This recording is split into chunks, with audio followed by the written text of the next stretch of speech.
On s'installe avec notre seule et l'unique, notre chère Roxane pour une autre cuisine, une autre chronique. Qu'est-ce qu'on mange? Mais souvent, pour manger, il faut être dans la cuisine. En effet, salutations, ma chère Roxane. Allô? Comment ça va en ce beau mardi après 4 jours de congé?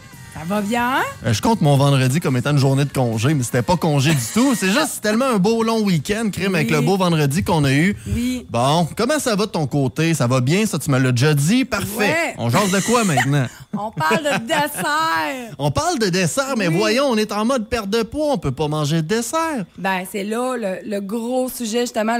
Pas le gros mensonge, j'oserais pas dire le gros mensonge, mais c'est quand même une pensée courante qui a été beaucoup véhiculée par les régimes, puis qui véhicule encore aujourd'hui. La preuve, c'est que quand une personne décide de perdre du poids, les desserts est un groupe d'aliments, je vais dire ça comme ça, souvent qu'on va mettre de côté, qu'on va balayer, qu'on va rejeter complètement notre alimentation dans le but de maigrir plus vite avec des gros guillemets, là. Est-ce que, selon toi, les régimes et tout décident de proscrire les desserts parce qu'à la base, c'est peut-être plus compliqué de bien manger un dessert santé, fait qu'ils se disent, tant qu'à ça, on les enlève à 100% comme ça?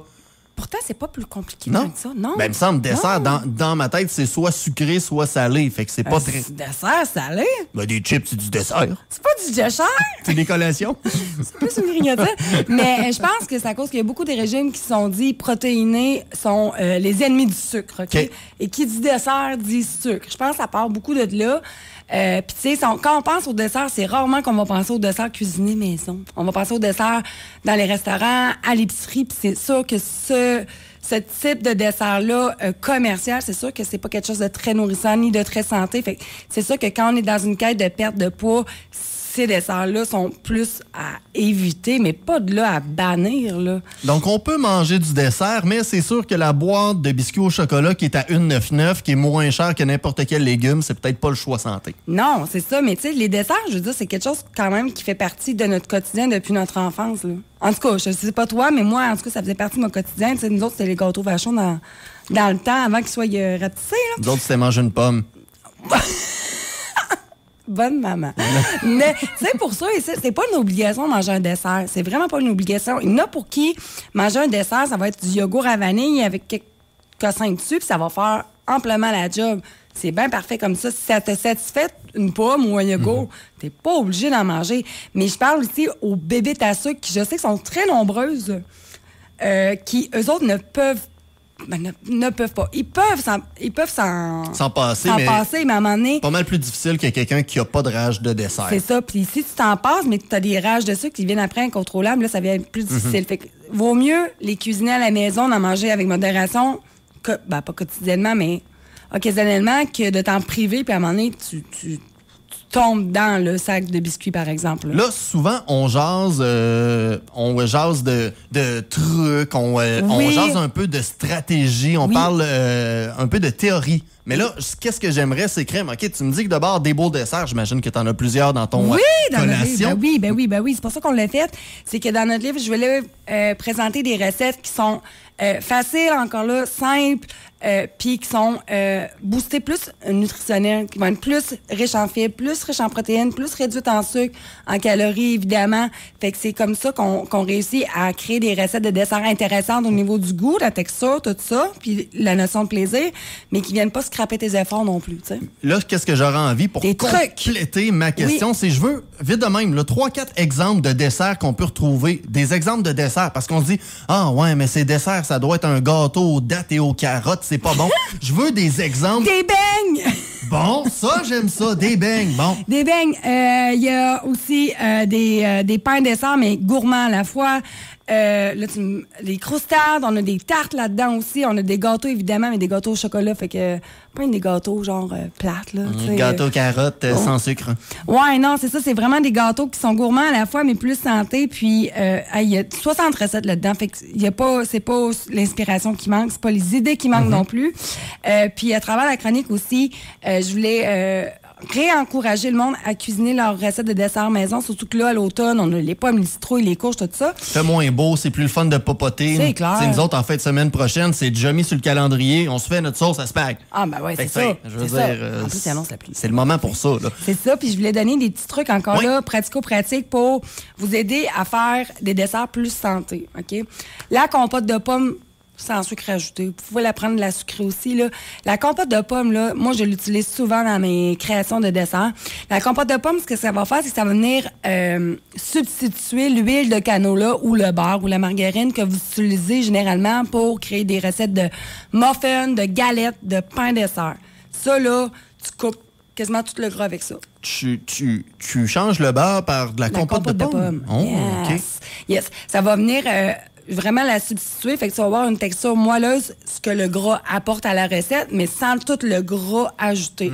Puis si t'es pas sûr, tu peux faire au début moitié-moitié. Fait que si t'as une recette qui te demande une demi-tasse de beurre, par exemple, fais un quart de tasse de beurre, un quart de tasse de compote de pommes. Déjà, tu vas avoir coupé ton gras de 2. C'est déjà très bien. As-tu une alternative à quelqu'un, par exemple, qui déteste la...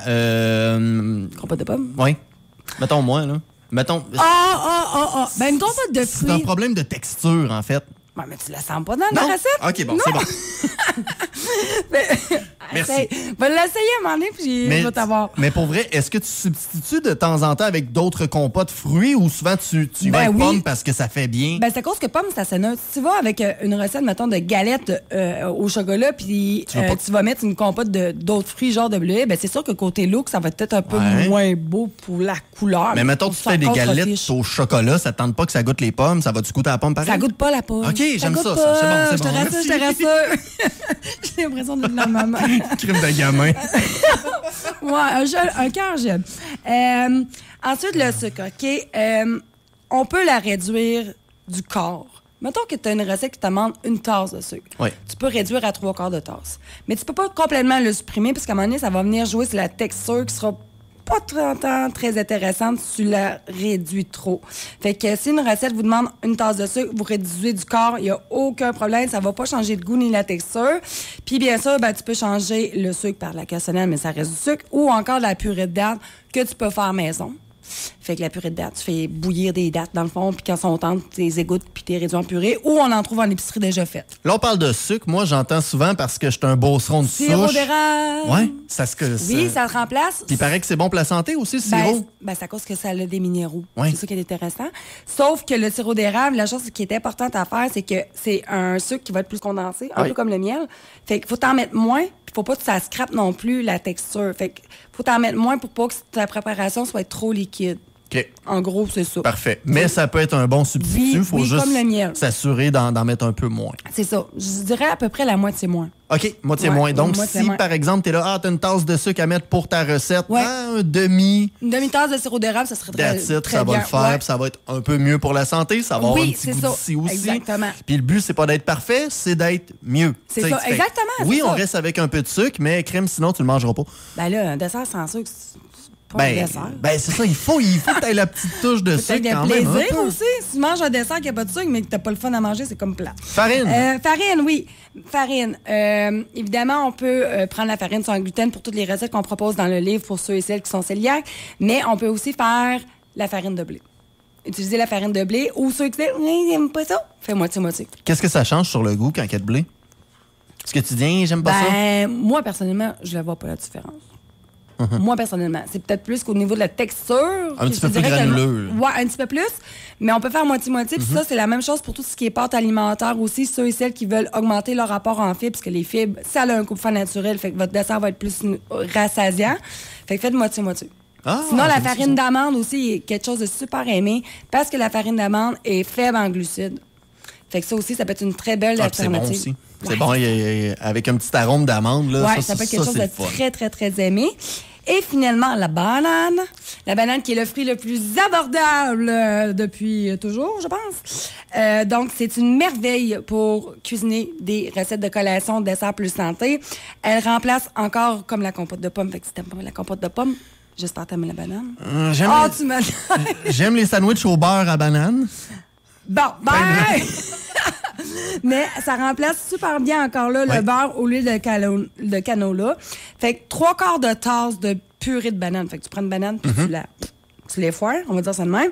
Ça remplace une tasse de gras. Quand même. Fait que, tu sais, puis la banane, on s'entend que c'est super bon, c'est nourrissant, c'est riche en vitamines, en minéraux. Tout en étant un méga gros corps gras, on s'entend, là, la banane? Hein? Ben, c'est pas un corps gras, tu sais. Non, c'est ça. Ouais, c'est ça. Fait que vraiment, ça fait un fruit super intéressant à ajouter à nos desserts. Puis ceux et celles qui disent « j'aime pas la banane », tu sais, souvent, on perçoit pas trop le goût. Sinon, encore là, c'était pas ajouté à mes notes, mais qu'est-ce que je fais pour remplacer les gras? Si j'ai pas de banane puis de compote de pommes, puis je suis vraiment mal prise, puis si je t'enlève, mettons, yogourt. Yogourt. Nature?